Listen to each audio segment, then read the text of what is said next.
Welcome back, you filthy exiles. So, I've done a bit of drinking last night and I'm still recovering, but I'm not too seedy and I also had a pirate hat, so I'm going to get my $15 worth out of this pirate hat, or captain's hat, whatever you want to call it.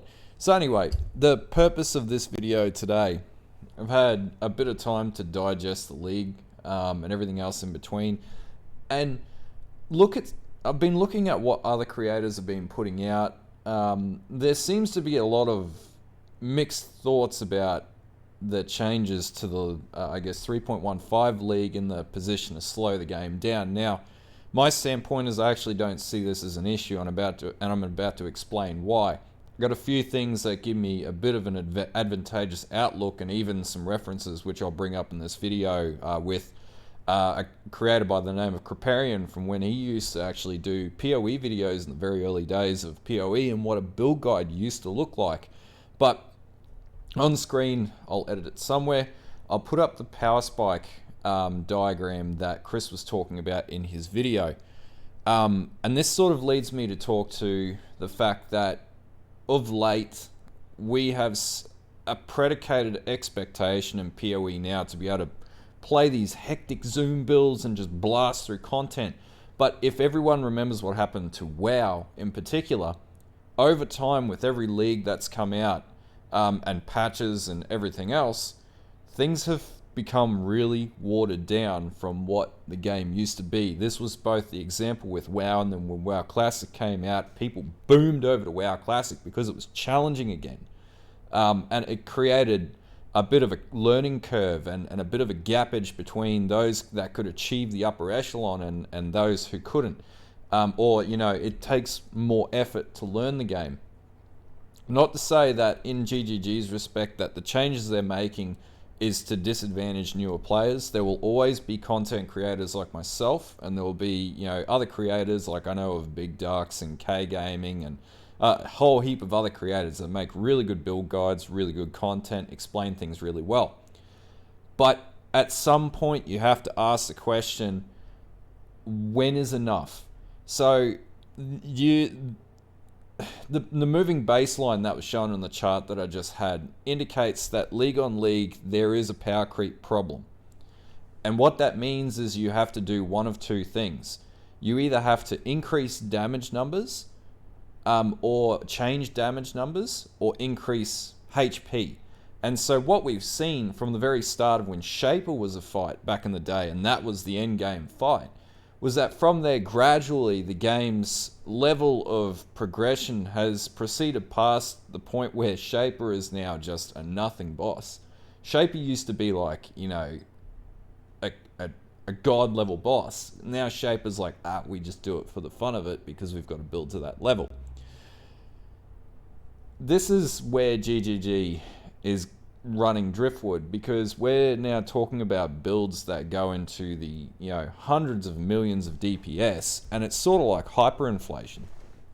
If you understand the concept of currency hyperinflation, the more money that you print, the less the value of that money is.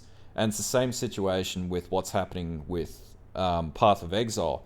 And so you're seeing these crazy builds and everything else, and you see the damage numbers increasing league on league. You're seeing to a point where they're releasing skills that they can no longer sustainably nerf, and then you throw it at and then the nerfs they do apply, because they have to apply it on broad range, have to bring down a certain level of expectation. Then you verse a boss that is completely erroneous and an enigma to what they're trying to balance in their skills.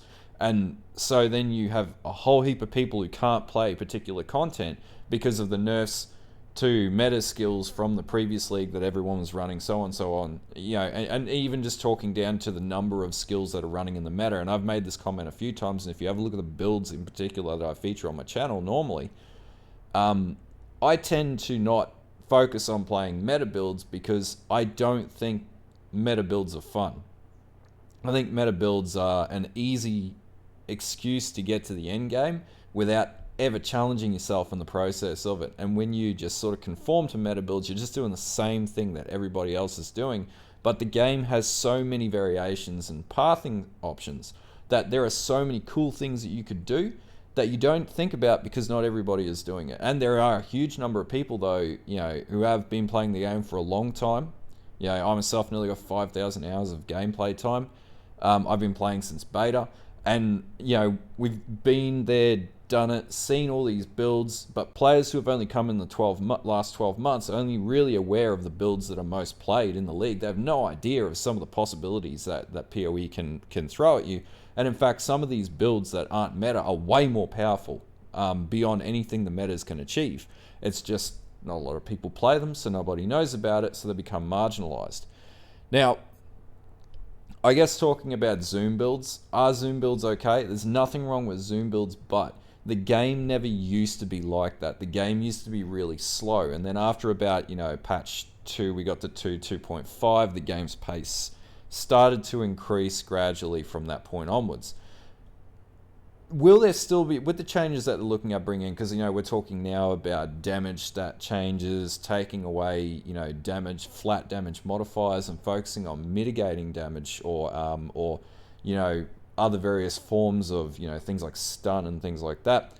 Will that take away the Zoom builds? Well, I don't think it will. I think, to be honest with you, they're releasing 19 new skill gems, and I know I did a video on that, but those builds are going to open up the possibility for all sorts of new mechanics that we can abuse. And I think the way that we should look at this change is a new challenge to basically sort of throw back in GGG's face and go, here, you've taken this away, but we're going to use what you've got and break your game again and again and again until you get the message that we'll do it anyway and that we're creative enough to do that.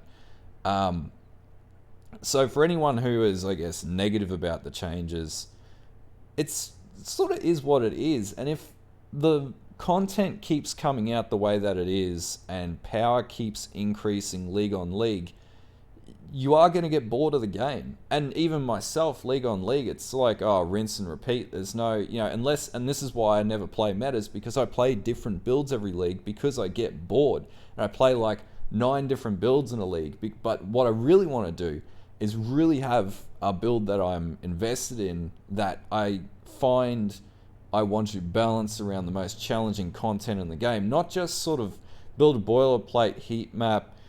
These are the clusters, whatever, go in and, it's a piece of cake, get to, Cyrus killing by the second week and I'm done home and host, and then I'm just generating currency at that point and farming currency. To me, game completion is about the challenge of getting to the end game, not so much about, how many exalts I can put in my stash, which is why I just burn currency, because to me it's worthless. It's not real money. It's in-game currency, and what are you going to use it for after 3 months? This is part of the dilemma, and it's just down to people's different play styles. Some people play for game completion, some people play for the challenge, some people play for using different builds, and some people play for currency, and that's the beauty of PoE, and that isn't going away from the game. But I don't think that looking at, this is going to be a nerf league, I think that's the wrong way to look at this. I think it's, okay, they're introducing a lot of new content, we're unfamiliar with it, but we need to learn it and get around it and understand what is going to happen, not just go, I can't play my favorite build anymore. I can't play my build that I haven't played for the last 5 leagues in a row anymore. It's not going to be powerful. And the other thing is, like, we're talking like, okay, so we talk like, what? Blade Fall, Blade Blast is a great example. You got builds going up to 150 million DPS. You're worried about 20% of that damage being decreased. Like, come on, really? And this seems to be something that I see a lot in forum posts and certain comments that come through as people who go, if your character's not killing a boss in under 2 seconds, it's not good enough. If it takes 5 to 10 seconds to kill a boss, that's completely fine. And the other side of it is down to time investment too. And, they are slowing the pace of the game. But I'll be honest with you, and this sort of gets me into what the beta used to be like. And, I've got Regal supporter status, from back in the day, and the Kiwi pet, because I bought into the beta. And what I will say is that they were very different times. And I'll link a video to an old build guide in the description. I was going to play it on screen, but I'm not going to do that because it'll just be too time consuming. Build guides used to be 5 link items. You couldn't get 6 links in the beta. 6 links were an enigma. Uniques were way more powerful. It's like a legacy Kaom's Heart used to be 1,000 HP. Your end game mapping, you were lucky if you got to tier 5 or tier 6 maps. There was one interview in the original, when the game very first came out, where Chris basically said and showed, I think it was on IGN or GameSpot, showed that the game was made to destroy you. It was made to be challenging. And over time, people got smarter. The game changed. Sacrifice of the Veil came out. More content came out. Things had to be rescaled. Things got, out of control. And we're at where we're at now, where you can have builds that you hit one button and just nuke whole maps. Or speed running builds. And, there's a build for almost everything. It just depends on your playstyle. But what they're trying to do is slow the game down. Diablo 2 is a great example. While there are builds like the Enigma Paladin, Hammerden, that just goes around the map and zips around and kills everything straight into Bale, and then you just run Bale. There are a lot of really good builds, but Diablo 2 never had crazy builds that you could just sort of blast maps and just go through like PoE does. Diablo 2 is a much slower paced game, but is it a bad game? No. There's a lot of people looking forward to D2R. I'll be playing D2R. I think it's going to be one of the best games out there. But the speed is negligible. Grim Dawn, there might be a variation of doing zoom builds in Grim Dawn, but again, it's a much slower paced game. Titan Quest, much slower paced game. Diablo 3, there are fast builds in Diablo 3, but relatively it was a straightforward game and it had a certain amount of pacing to it. And, it wasn't as crazy as some of the shit that you could do it. Like, some of the builds in PoE where you headhunter stacking, you have a character the whole size of your screen. Some of it is just some really crazy shit that makes absolutely no fucking sense. It's cool, but there's limits to things. Though, we want that limit to be harder to achieve. Pardon me. Bit of an itchy nose. You want that limit to be harder to achieve, but you want to slow the pace down. And this brings me to the last point, PoE 2. So I went to ExileCon and I played PoE 2 and I really liked it. And the reason why I liked it is the game pace was significantly slower. Well, not significantly slower, it was slower, but I felt more powerful when I played the game.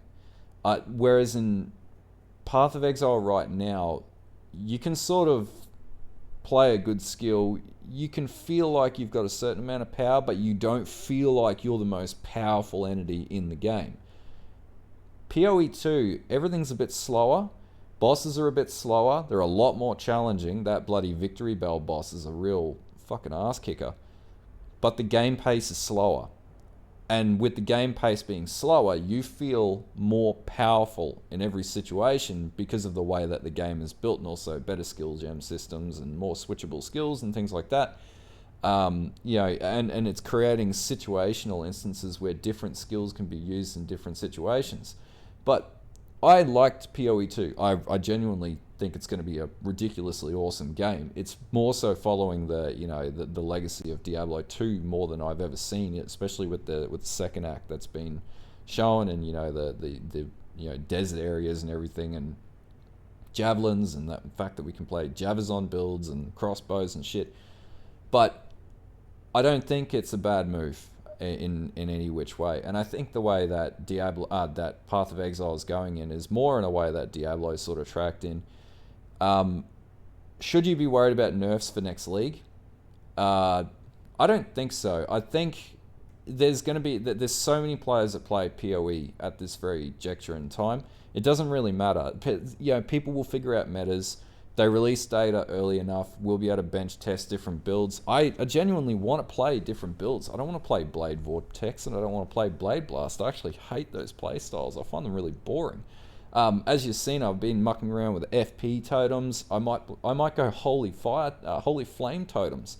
That's a really cool build. Nobody plays it. Like 4 people in the last league played it. And this is the problem. It's actually really good. It scales really well. It's not a zoom build. It's not as fast as other builds, but it's a fun build. And I think this is what the people that are providing negative backlash and content creators who are providing negative backlash seem to forget this, is that we play video games for fun. it's a little bit of a challenge. That shouldn't be like, oh, if it was you clicked on the game and you could kill everything in the game, no sweat. Where would the fun be in the path or the journey of getting to the greatest character build ever? You know, half the fun of getting your character to this crazy ass god level status is the effort required to get it there. And I understand, I work a full-time job. I work 57 hours a week most weeks.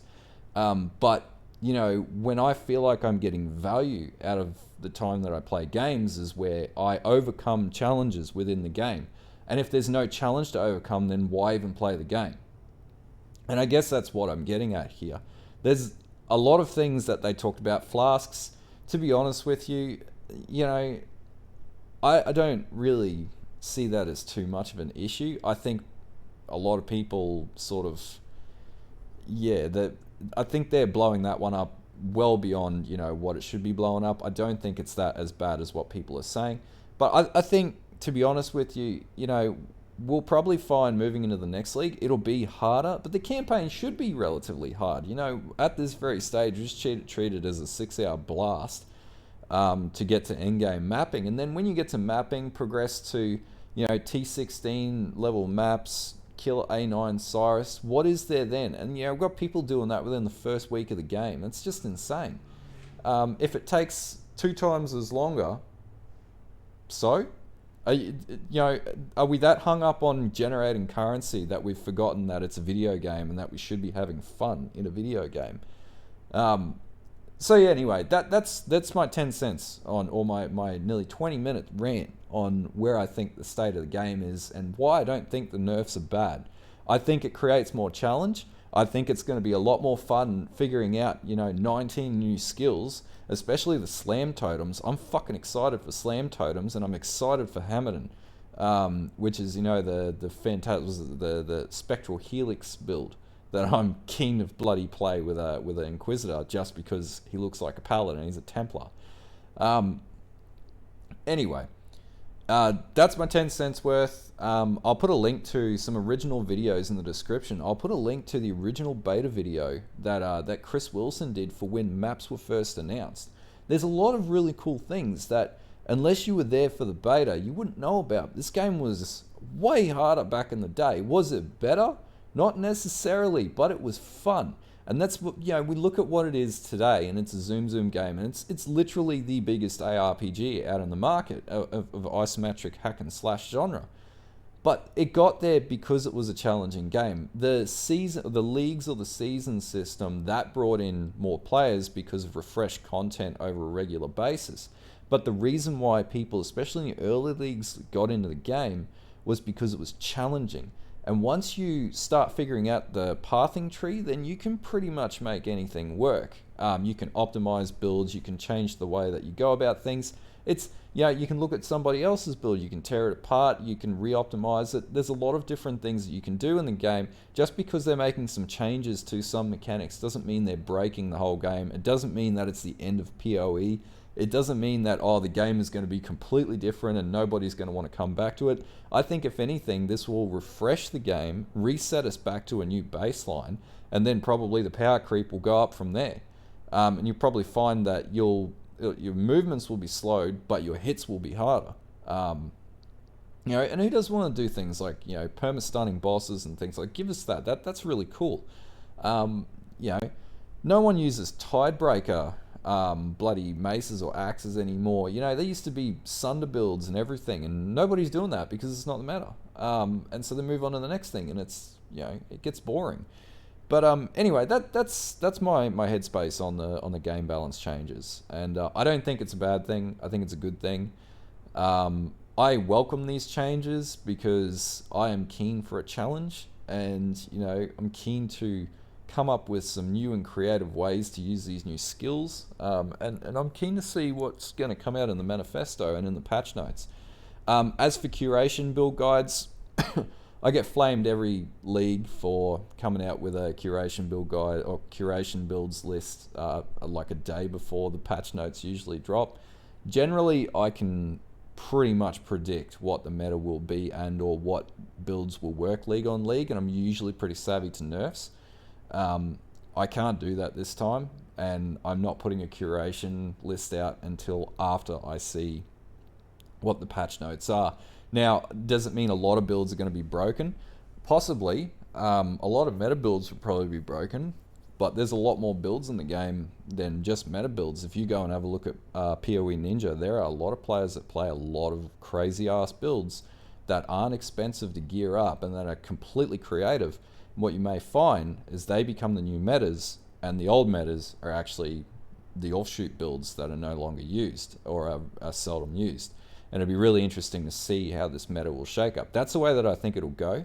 I don't necessarily, there will be some meta builds that will just be powerful. So, you know, Blade Blast is very likely going to stay as powerful as ever. Blade Vortex will probably stay as powerful as ever. But, you know, I think there's going to be a lot of new, pardon me, a lot of new builds that this is going to open people up to. But anyway, put a comment in the comments below of what you think. You know, I don't know if I'm on the right track here or whatnot.